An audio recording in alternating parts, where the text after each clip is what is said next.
जय श्री राधे। आज हमने दूसरे दिन में प्रवेश कर लिया है।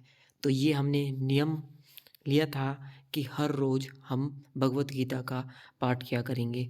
रोज़ एक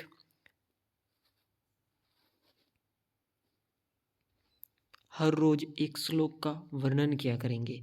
तो आज ये दूसरा श्लोक है। देखिए, भगवत गीता तो कोई ऐसे भी पढ़ लेगा, लेकिन यहाँ पर ये एक सेवा के रूप में किया जा रहा है, जो कि श्री कृष्ण भगवान को ही समर्पित है। और ये इसी तरीके से हम पूरे 1 साल तक करेंगे। तो जुड़ जाइए। अगर किसी का आज दूसरा भी दिन है तो बहुत ही अच्छे, वो पहले दिन की सेवा भी कर सकता है। ये सेवा रूप में लेना है।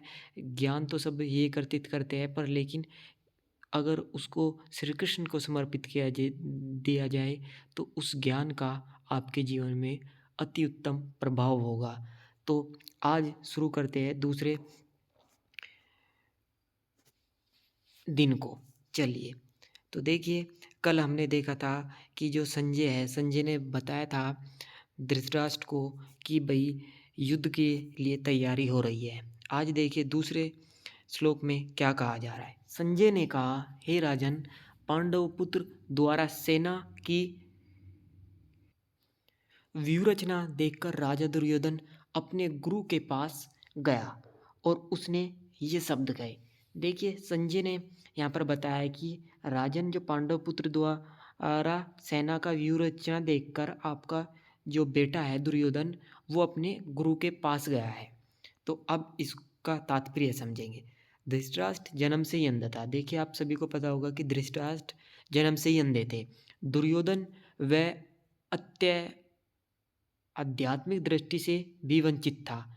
दुर्भाग्यवश वह आध्यात्मिक दृष्टि से भी वंचित था। देखिए, अंधा तो था ही, लेकिन जो उनकी आध्यात्मिकता की दृष्टि थी वो भी उनके पास नहीं थी।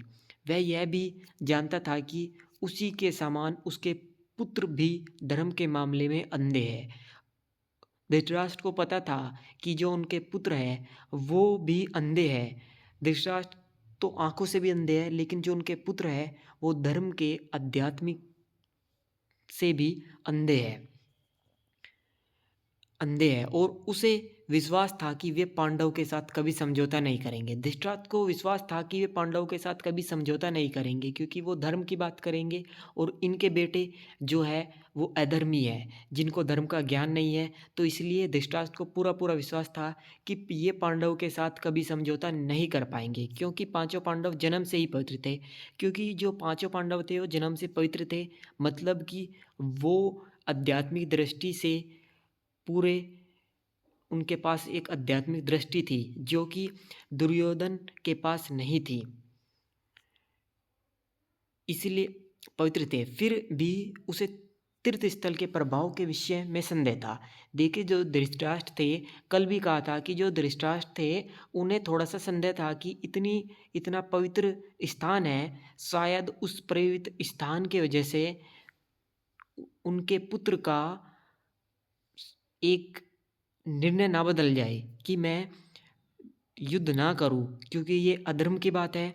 तो इसलिए इन्हें थोड़ा अभी भी विश्वास नहीं है कि पवित्र स्थान की वजह से क्या पता ये समझौता ना कर ले। लेकिन ऐसा नहीं हुआ, कोई समझौता दुर्योधन ने नहीं किया। इसलिए संजय युद्ध भूमि की स्थिति के विषय में उसके प्रश्न के महत्व को समझ गया। अंत वह निराश राजा को प्रोत्साहित करना चाह रहा था कि उसने उसे विश्वास दिलाया कि उसके पुत्र पवित्र स्थान के प्रभाव में आकर किसी प्रकार का कोई समझौता नहीं करने जा रहे हैं। उसने राजा को बताया कि उसका पुत्र दुर्योधन पांडव की सेना को देखकर तुरंत अपने सेनापति द्रोणाचार्य को वास्तविक स्थिति से अवगत कराने गया है।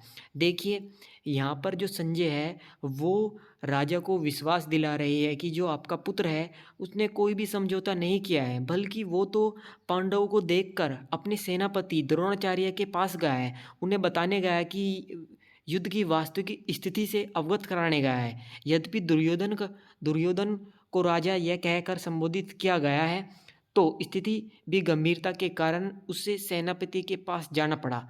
अंततः दुर्योधन राजनीति बनने के लिए शर्त उपयुक्त था। जो दुर्योधन था उसकी राजनीति अच्छी थी और वो राजनीति बनने के लिए उपयुक्त था, किंतु जब उसने पांडव की व्यूह रचना देखी तो उसका यह कूटनीतिक व्यवहार उसके भय को छिपा न पाया। देखिए, जब दुर्योधन इनकी पांडवों की सेना को देखता है और उनकी व्यूह रचना को देखता है, तो जो उनकी यह कूटनीति का व्यवहार था उससे उसे भय हो गया। दुर्योधन को भय हो गया कि ये कैसी व्यूह रचना कर रही है, ये कैसी कूटनीति कर रही है। तो वो कूटनीति व्यवहार उसके भय को छिपा ना पाया, मतलब दुर्योधन के अंदर भय आ गया यहाँ पर उन्हें देखने के बाद। तो ये था दूसरे श्लोक का अर्थ जो हमने समझ लिया। इसी तरीके से कल भी फिर से ये सेवा आपके पास आएगी। अगर आप ये सेवा हर रोज़ प्राप्त करना चाहते हैं तो चैनल को सब्सक्राइब कर लीजिए और बेल नोटिफिकेशन आइकन को दबा लीजिए, जिससे कि आपको हर रोज़ नोटिफिकेशन आ पाए हर सेवा के। बाकी और भी सेवा चल रही है चैनल पर, आप जाकर देख सकते हैं। जैसे कि पद सेवा चल रही है, आज पद सेवा का 6ठा दिन है। बहुत ही अच्छा आज का पद है, आप पद सेवा भी जाकर कर सकते हैं, उसमें भी ज़्यादा समय नहीं लगेगा आपका। तो ये जो 2-3 सेवा हम यहाँ पर चला रहे हैं उनका तो आप पूर्ण रूप से कर सकते हैं। तो एक रामचरितमानस की भी पद से सेवा चल रही है, जिसमें हम हर रोज़ 5 रुपये लेकर आते हैं, जिसमें ज़्यादा समय नहीं लगता। ये सभी सेवा 5 मिनट से पहले पहले ही पूर्ण हो जाती है। तो अगर ये आप पूरे 1 साल तक ये 2-3 सेवा कर लेते हैं तो आपके जीवन में सच में एक अच्छा बदलाव देखने को मिलेगा। जय श्री राधे, मिलते हैं किसी अगली सेवा में।